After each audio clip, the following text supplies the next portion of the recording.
I loved growing up in the 90s. What a time to be a kid and a teenager. The world was much different back then. I mean, who remembers how we used to surf the World Wide Web?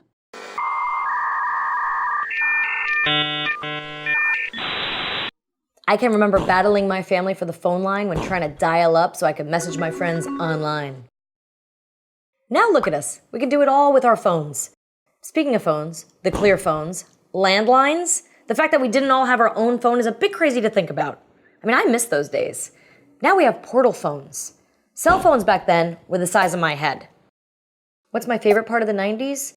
It has to be the fashion. The scrunchies, the hair, the leggings.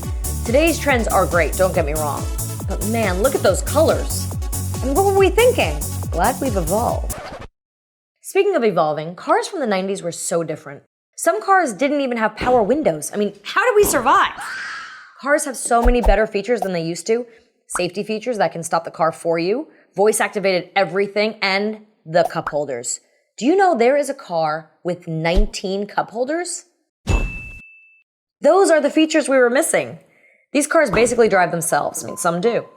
Hard to imagine my teenage self in one of these, but so many buttons. One thing that we had in the 90s that has aged well, Kelley Blue Book. They are still your car guide. Now you can just do it in the palm of your hand. The 90s were the best. But if you could go back to any decade, what would it be? Tell me in the comments.